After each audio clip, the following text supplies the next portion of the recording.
બસો રાજપૂત તૈયાર કરી નીકળ્યો ભાઈ હમીરજી ગોહિલ ભાભી માને પ્રણામ કરીને કીધું કે માં જાઉં છું, જેલા જોહાર, જેલા રામ રામ, અને નીકળ્યો માણહુર ગઢવી નામનો ચારણ, એનો મિત્ર હતો. હમીરજી ગોહિલ મારવાડમાં વહી ગયા, ત્યાંથી બોલાવીને ઈ પાછો લઈ આવ્યો. બે ભાઈઓને થોડું મન દુઃખ થયું. એ વાત જબરી છે, નથી કરતો. માણહુર ગઢવી ઘોડે સવાર થઈને નીકળ્યો. ચારણનો ધર્મ જોજો. ગામે ગામ સૌરાષ્ટ્રમાં ગામડે ગામડે જઈને કહેતો હતો, કોઈને જાવું હોય તો બસો રાજપૂતોને હારે લઈ અમારો હમીરજી ગોહિલ સોમનાથની સખાઈતે જાય છે. ગામે ગામથી 18 વરણ આવ્યા હતા, પણ થોડા થોડા, કોક ગામમાંથી 1, કોકમાંથી 5, કોકમાંથી 2, કોકમાંથી 3. એ તો પાંડવોની સંખ્યા 5 જ હોય ને, ખેલું થોડું છે મરવા જવું. પણ મિત્રો દલિત થી લઈ દરબાર સુધી સોમનાથની સખાઈતે આવ્યા હતા. પટેલ, કોળી, બધા ચારણ, રબારી, ભરવાડ, આહિર, કોઈ જ્ઞાતિ આવી નથી, પણ આવ્યા થોડા થોડા એમ. કોઈ ગામમાંથી 1, કોઈ જ્ઞાતિ બાકી નહોતી. ઇતિહાસ એમ કહે છે.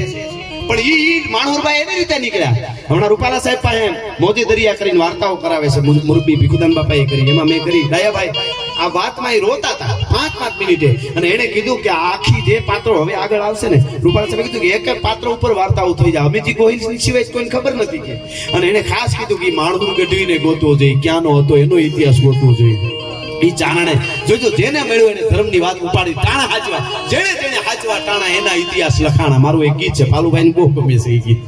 એટલે પણ ખેર ટૂંકમાં 200 રાજપૂતોને હારે લઈ ઘડી ખાવ બેહી જજો. પેલા હાવ એટલે હાવ મને આમાં ઉપડી છે હાવા.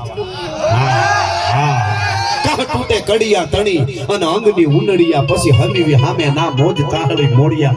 અને અમારા બાપ જેવો પાલુ ભગત મને અહીં લઈ આવ્યો છે. આજ ઉણા ઉતરી તો અમને ખોટ પડે.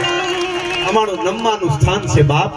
અમારો આત્મો અહીંયા ઠરે છે. વરે એકાદી વાર જાય ને આટો મારવા તોય આ પવિત્રતા ક્યાં મળે આવે? આપણે ઓળખી લઈએ. આ બૂટો, આ દાઢિયું જોવા નહીં મળે હો. પછી હા ઈ વાતે તમને કહેતો જાવ, ઓવાર આવ્યો છું તો એ વાતે હકીકત છે.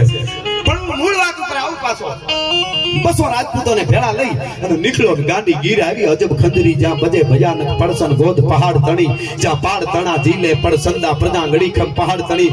કોક 18 વર્ષના, કોક 17 વર્ષના, કોક 22 વર્ષના, કોક 25 વર્ષના 200 રાજપૂતો નીકળ્યા.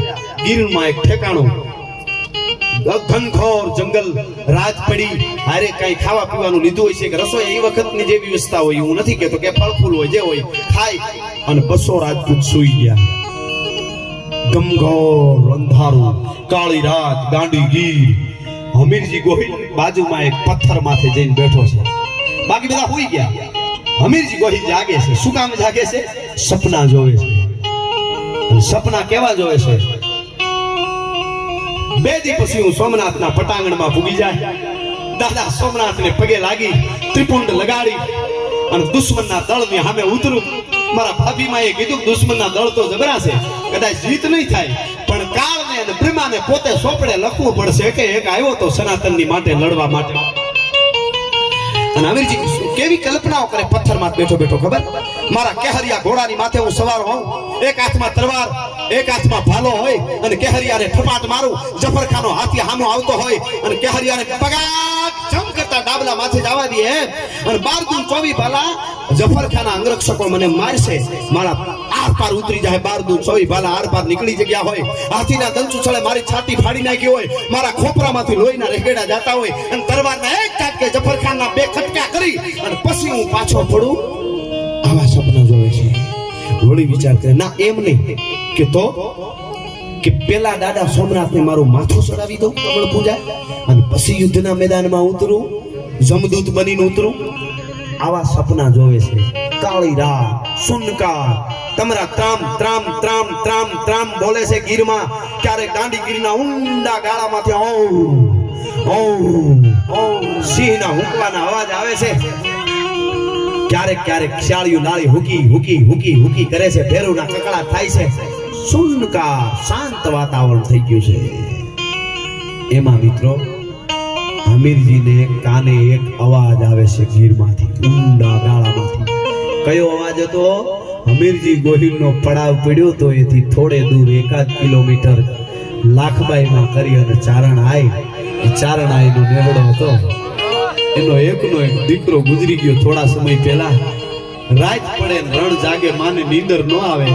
એનો દીકરો નાગાજન નામ ઈ યાદ આવે એટલે માં માથે ઓઢણું ઓઢી લાંબા હાથે મરસિયા ખાય ઈ અમીરજીએ સાંભળ્યા. એકાદ મરસીઓ સંભળાવો. શું કહેતી હતી માં?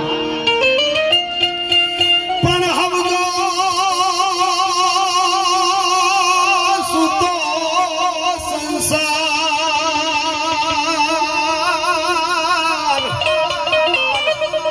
પણ હાયર ના જળ કોઈ દી હુએ જ નહીં. મારા ઘાટમાં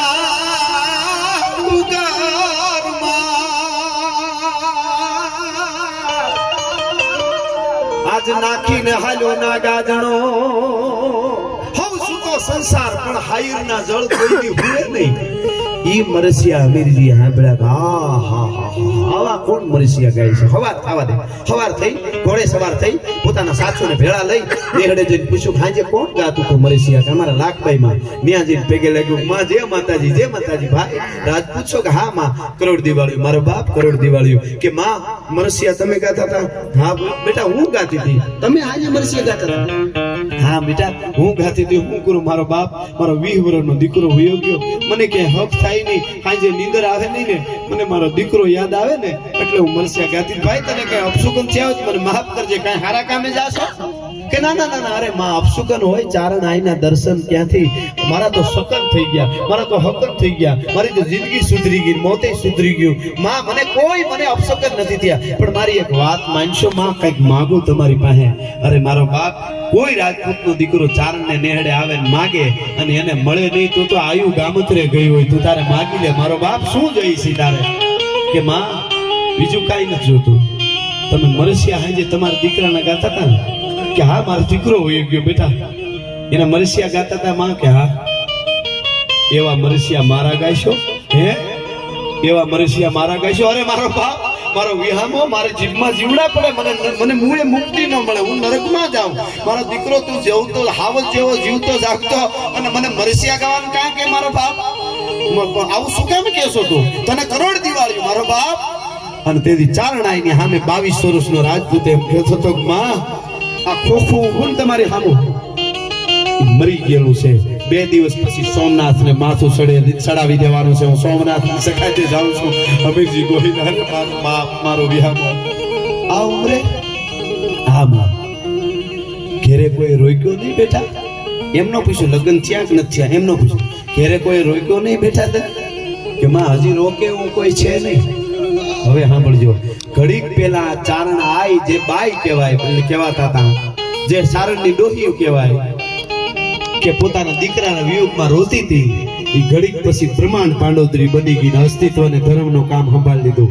દીકરાનું દુઃખ ભૂલી ગઈ અને હવે પોતાને જે કરવાનું છે કર્તવ્ય છે એ સંભાળ્યું. કે મારા દીકરા કુંવારા કમળ પૂજા ન સડાવાય તો સ્વર્ગ ન મળે. હે કુંવારા કમળ પૂજા ન સડાવે મારો બાપ. અને એ વખતે આવો સંતોષ બેસો. કુંવારા કમળ પૂજા ન સડે, તારા લગ્ન કરવા જોઈએ. તેથી એટલું કીધું કે માં આ મડા એને કોણ ફેરા ફરે? જંગલમાં એક ચારણ આઈ અને 22 વર્ષનો રાજપૂત વાતો કરે છે વર્ષો પહેલા ધર્મના માટે. જોજો આ મડા એને કોણ ફેરા ફરે? માં 2 દી પછી મરી જવાનો.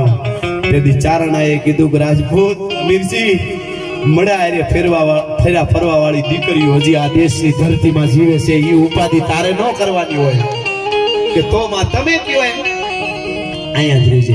200 રાજપૂતો મારે નેહડે રહ્યો, ચાહે હું પીવો